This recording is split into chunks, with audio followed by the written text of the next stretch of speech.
جو دعا ہے نا اس کا جو اثر ہے، سنو سنو احادیث میں سنو گے تو ایمان تازہ ہو جائے گا۔ سرکار دو عالم علیہ الصلوۃ والسلام فرماتے 3 دعاؤں کی قبولیت میں کوئی شک نہیں ہے۔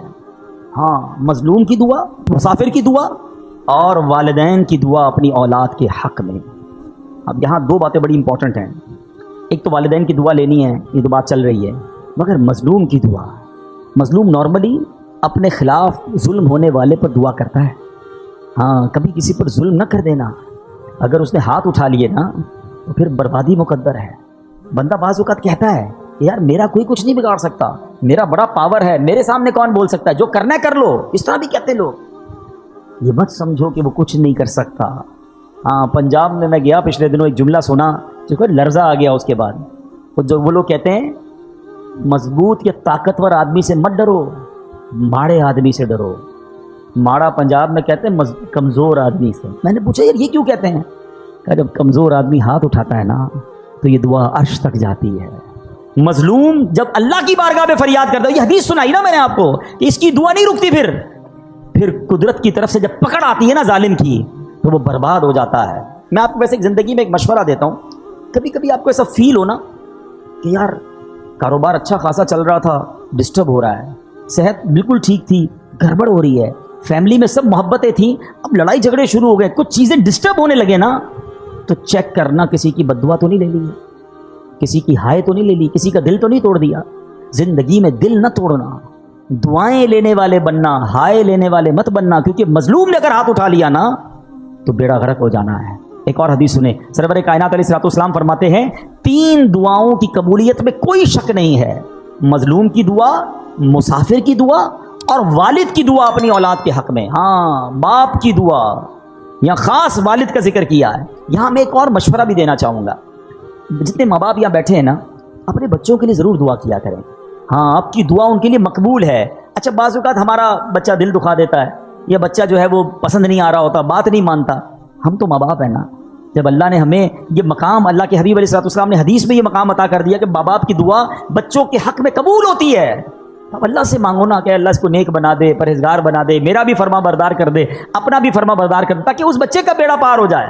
بدقسمتی یہ ہے کہ بعض اوقات کچھ ماں باپ اپنے بچوں کو بددعائیں دیتے ہیں، اچھا بعد میں پریشان بھی خود ہی ہوتے ہیں، کیونکہ جب آپ کہہ دیں گے اور قبول ہو گیا تو پھر اس کے بعد آپ ہی پریشان ہوں گے۔ حضرت ابو الحسن خرقانی رحمۃ اللہ تعالی علیہ، بہت بڑا نام ہے اولیاء کرام میں، ان کے ایک بھائی تھے۔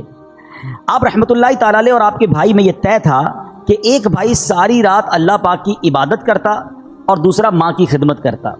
جب دوسری رات آتی تو ماں کی خدمت کرنے والا بھائی عبادت، اور عبادت کرنے والا بھائی جب وہ ماں کی خدمت کرتا۔ ایک دن آپ رحمۃ اللہ تعالی علیہ کے بھائی کی باری ماں کی خدمت کرنے کی تھی، تو آپ کے بھائی نے کہا اگر آج آپ ماں کی خدمت کر لیں اور میں عبادت کر لوں، تو آپ نے اجازت دے دی کہ ٹھیک ہے تم عبادت کر لو، میں ماں کی خدمت کر لیتا ہوں، اور خود ماں کی خدمت میں مشغول ہو گئے۔ آپ کے بھائی نے جو ہی عبادت کی تو غیبی آواز سنائی دی، ہم نے تمہارے بھائی کے ساتھ تمہیں بھی اس کے طفیل بخش دیا ہے۔ یہ سن کر انہیں بڑی حیرت ہوئی کہ یا اللہ میں تو تیری عبادت کر رہا ہوں، بھائی تو ماں کی خدمت کر رہا ہے، اور ارشاد کیا ہوا کہ اس کے طفیل، تمہارے بھائی کے طفیل تمہیں بخش دیا گیا، تو یہ کیا وجہ ہے؟ میری مغفرت اس کے طفیل ہو رہی ہے۔ تو ندا آئی کہ ہمیں تیری عبادت کی حاجت نہیں، بلکہ محتاج ماں کی خدمت کرنے والی کی اطاعت ہمارے لیے باعث خوشنودی ہے۔ ہائے ہائے ہائے، ماں باپ کی جو خدمت ہے نا وہ اللہ کی بارگاہ میں اتنا بڑا مرتبہ رکھتی ہے۔ سبحان اللہ سبحان اللہ۔ حضرت اویس کرنی رضی اللہ تعالیٰ عنہ، کتنا بڑا نام ہے، تابعین میں سب سے افضل تابعی انہیں کہا جاتا ہے، عاشقوں کے امام ہیں۔ سنو، ایک رات آپ کی والدہ آرام کر رہی تھی، محو خواب تھی، نیند میں تھی، آنکھ کھلی تو آواز دے کر کہا اویس پانی پلا دو۔ سیدنا اویس کرنی اٹھے اور گھر کے مٹکے میں پانی نہ تھا، مٹکا اٹھایا، اندھیری رات میں ٹھوکرے کھاتے کھاتے ٹکراتے ٹکراتے کنویں تک پہنچے۔ ماں بستر پر ہے، اب مٹکا اٹھا کے کنویں کی تلاش میں ہیں۔ رات کو پانی بھرا، کٹورے میں پانی لے کر ماں کے قریب آئے تو اتنی دیر میں ماں پھر نیند میں جا چکی تھی۔ ہم جیسا بندہ ہوتا تو پہلے تو باہر جاتا نہ جاتا، آتا تو سائڈ پہ رکھ دیتا گلاس کہ ماں اٹھیں گی جب پی لیں گی، مگر یہ ویسے کرنی تھے، ماں کے سرہانے کھڑے ہو گئے اور رات گزار دی۔ صبح ہوئی، جب والدہ کی آنکھ کھلی تو دیکھا حضرت ویسے کرنی ماں کے سرہانے پانی کا پیالہ لے کر کھڑے ہوئے ہیں۔ کہا لختے جگر یہ تم کیوں کھڑے ہو، ساری رات کھڑے رہے؟ کما اس لیے کھڑا رہا کہ رات کسی وقت آپ کی آنکھ کھل جاتی، آپ کو پانی آپ نے مانگا تھا، میں پانی آپ کو پیش کرتا۔ اللہ اکبر۔ اب جب ماں نے اتنی فرما برداری دیکھی نا، دعا ماں کی سنو، ایسی ماں نے دعا کی کہ ماں نے کہا کہ یعنی آپ کے درجوں کی بلندی کی ایسی دعا کی کہ اللہ نے آپ کے درجے بلند فرما دیے۔ ہائے ہائے ہائے، دیکھو نا حضرت اویس کرنی کا پھر نام کیسا ہو گیا۔ ایک اور بڑا نام حضرت بایزید بسطامی رحمۃ اللہ تعالیٰ علیہ۔ یہ بڑے بڑے نام والوں کا انداز دیکھو اپنے ماں باپ کے ساتھ کیسا تھا۔ ان کے ساتھ کیا ہوا کہ ایک رات اسی طرح والدہ نے پانی مانگا، پانی لے کر آئے، والدہ کو نیند آ گئی۔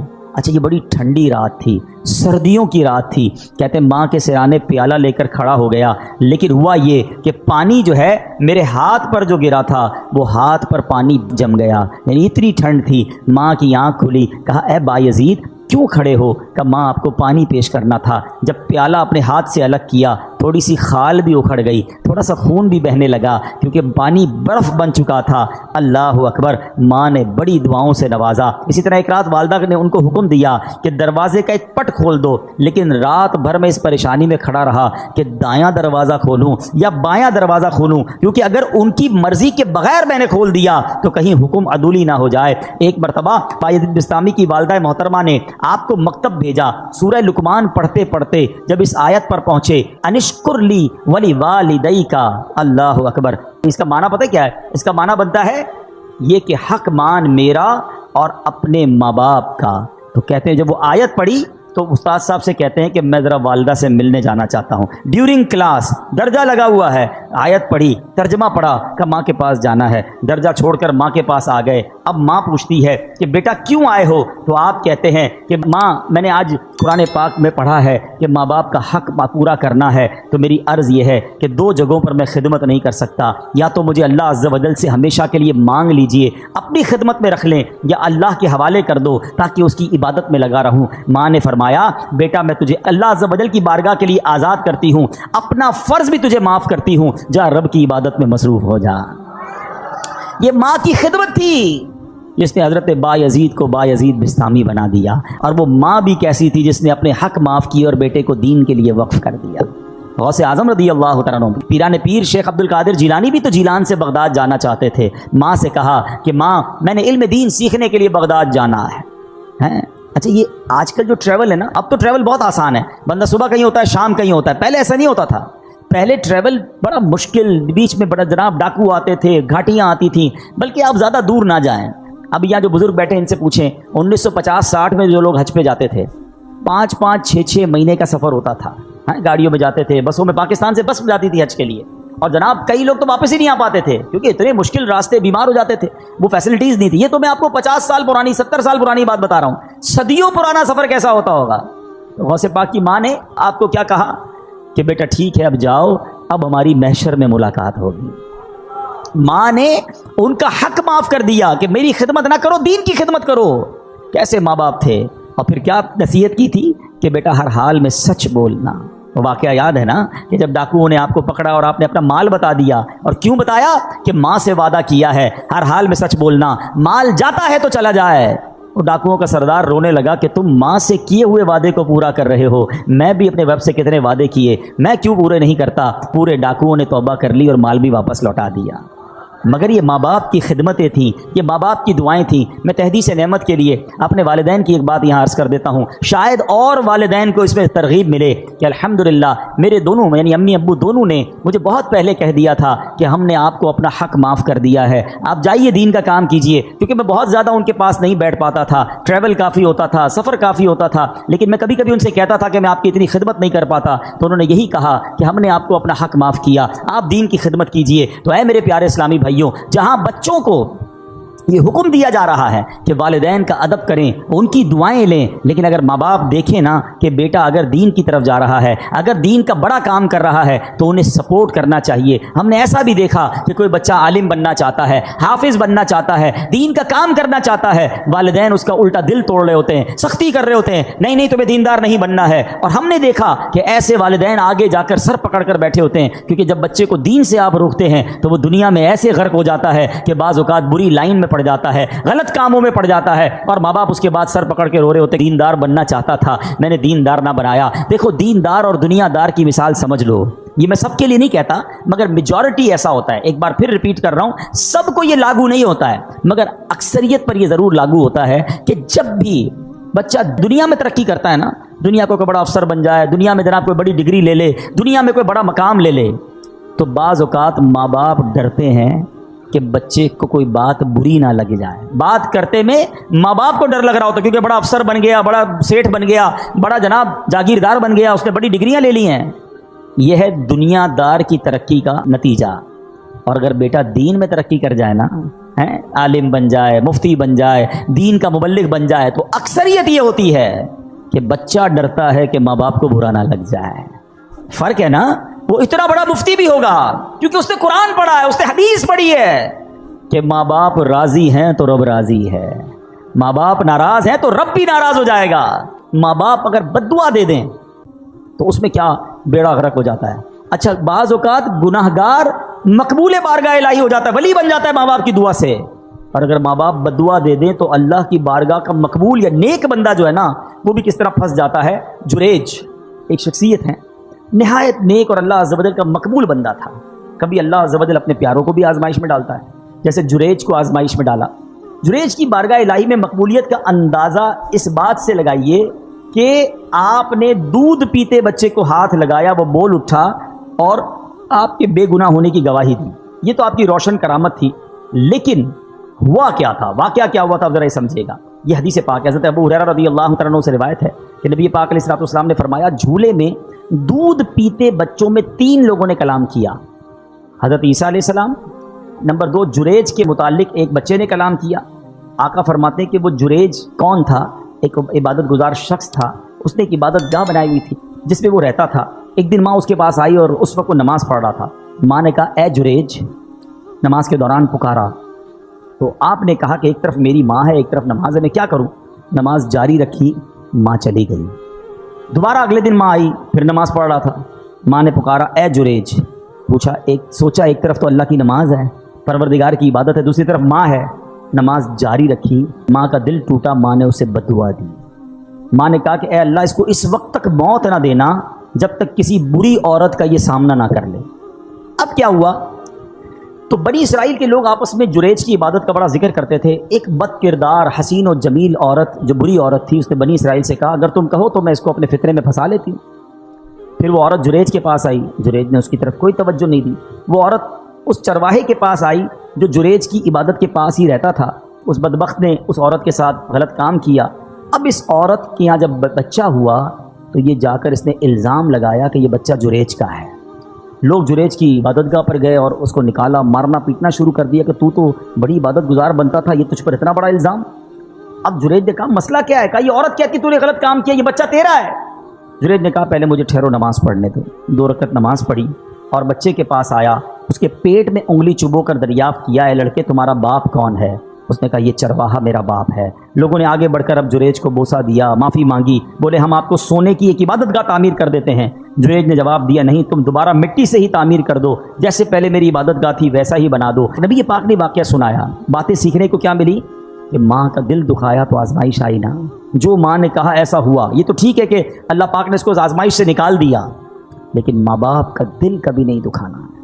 ہاں کتنا ہی تمہارا بڑا مرتبہ ہوا نا، اور ماں باپ ناراض ہو گئے تو بہت بڑی مشکل میں آ جائیں گے۔ اسی طرح زمخشری، یہ معتزلیوں کا بڑا عالم ہے، جنہوں نے کتابیں پڑھی ہیں وہ جانتے ہیں کہ اس کی ٹانگ کٹ گئی۔ لوگوں کے پوچھنے سے کہ کیسے ہوا تو کہا یہ میری ماں کی بد دعا کا نتیجہ ہے۔ کہا معاملہ کیا ہے؟ کہ بچپن میں ایک چڑیا میں نے پکڑی تھی اور اس کی ٹانگ ڈوری سے باندھ دی، اتفاق سے وہ میرے ہاتھ سے چھوٹ کر دیوار میں گھس گئی۔ اب جب میں اسے کھینچتا تھا تو ظاہر ہے اس کی ٹانگ تو باہر آ رہی تھی، چڑیا نہیں آ رہی تھی، تو میں نے ڈوری زور سے پکڑ کر کھینچی تو اس کی ٹانگ ہی باہر آ گئی، چڑیا اندر ہی رہ گئی، ٹانگ اس کی باہر آ گئی۔ میری ماں نے جب یہ دردناک منظر دیکھا تو بے ساختہ میری ماں کی زبان سے نکلا کہ جس طرح تم نے اس کا پاؤں کاٹا ہے اللہ تیرا پاؤں بھی کاٹے۔ حالانکہ وہ اس زمانے کا عالم تھا۔ وہ کہتا ہے بس میں بخارا کے سفر پر گیا علم سیکھنے، سفر کے دوران میں گر پڑا، ٹانگ پر شدید چوٹ آئی، ٹانگ کا زخم ایسا بگڑا کہ آخر مجھے اپنی ٹانگ کٹوانا ہی پڑی۔ یاد رکھنا، امام بخاری کی آنکھیں آ گئی ماں کی دعا سے، اور زمخشری کی ٹانگ چلی گئی ماں کی بد دعا سے. یہ سمجھنا ہے ماں باپ کی دعا کمال کا کام ہے، لیکن کبھی ان کا دل مت دکھانا. ایک شخص کے بارے میں آتا کہ ماں نے آواز دی، اسے جواب نہیں دیا، ماں نے کہا تو گونگا ہو جائے، تو وہ گونگا ہو گیا. اچھا یہاں اب میں واپس اسی پوائنٹ کی طرف آؤں گا. ہم ماں باپ جو مجھے ماں باپ سن رہے ہیں، بچوں کو میں الگ سمجھا رہا ہوں، لیکن ماں باپ سے میری عرض یہ کہ کبھی بھی بچہ دل دکھائے نا، بد دعا مت دینا. کیا پتا وہ قبولیت کی گھڑی ہو، کیا پتا وہ قبولیت کا وقت ہو اور آپ کی زبان سے نکلے اور وہی کام آپ کے بیٹے کے ساتھ ہو جائے. وہ عورتیں ہماری بہت زیادہ، تجھے کیڑے پڑے تو برباد ہو جائے تو خوش نہ ہو، بعد میں آپ کو ہی تکلیف ہوگی جب بچے کو کچھ ہو گیا تو بد دعا نہ دیں. اور بچوں سے گزارش یہ ہے کہ اپنے ماں باپ کی خوب خدمت کریں، ان کی دعائیں لیں، کیونکہ ماں باپ کی دعا تمہارے سارے غم دور کر دے گی. لوگ بعض اوقات بہت سارے لوگوں کے پاس دعا کے لیے جاتے ہیں، اگر واقعی تمہارے پاس ماں باپ ہے نا، ارے انہی کی قدموں میں بیٹھ جاؤ، انہوں نے ہاتھ اٹھا دیے، طوفان ٹل جائیں گے، مشکلیں آسان ہو جائیں گی. اب آخر میں پیارے اسلامی بھائیوں، اپنے بیان کے اختتام میں ان لوگوں سے کچھ بات کر لیتا ہوں کہ جن کے ماں باپ چلے گئے. اب مسئلہ یہ، ماں باپ تو چلے گئے، اب تو دعا تو لے نہیں سکتے. اب ہم کیا ایسا کریں کہ ان کے جانے کے بعد ان کی روح ہم سے خوش ہو جائے، ان کے جانے کے بعد بھی وہ ہم سے راضی ہو جائے اور اللہ ہمیں ماں باپ کے فرما برداروں میں شامل کر لے؟ تو اس کا طریقہ یہ ہے کہ ہم پہلے تو ماں باپ کو خوب ایصال ثواب کرتے رہیں. الحمدللہ جن کو اللہ نے نوازا ہے، جو کر سکتے ہیں وہ ماں باپ کے لیے مسجد بنا دیں. مسجد نہیں بنا سکتے، مسجد میں حصہ ملائیں، قرآن خوانی، صدقہ جاریہ کے کام، دعائیں، ہر نماز کے بعد ماں باپ کے لیے دعا کرتے رہیں. انشاءاللہ رب کریم اس کی ماں باپ کی روح کو اس بندے سے خوش کر دے گا، کیونکہ اگر بچہ انہیں یاد کرتا رہے گا، انہیں ایصال ثواب کرتا رہے گا. اسی طرح جن کے ماں باپ حیات ہیں، ان کے لیے بھی بڑے پیارے پیارے آداب کتاب میں لکھے کہ ان سے دل سے محبت کریں، ان کو نام سے مت پکاریں، ان کی کنیت سے پکاریں جسے وہ پسند کرتے ہیں. اب جیسے آج کے دور میں امی جان، ابو جان کہتے ہیں، بعض لوگ اپنے ماں باپ کو بھی نام سے پکار رہے ہوتے ہیں. ان سے پہلے نہ بیٹھیں، ان کے آگے نہ چلیں، حتی الامکان ان کے برابر نہ بیٹھیں. اگر وہ تشریف لائیں تو ان کے استقبال کے لیے تعظیماً کھڑے ہو جائیں، ان کو عزت کی جگہ بٹھائیں، ان کے لیے اپنی چادر بچھا دیں، چہرے کی بشاشت اور خندہ پیشانی کے ساتھ، محبت کے ساتھ ان کا استقبال کریں، اپنی بات احسن انداز میں کریں. اگر نہ مانے تو خاموش ہو جائیں، ضد نہ کریں، ناراض ہوئے بغیر ان کی بات قبول کریں، ان سے نرمی سے بات کریں. ہاں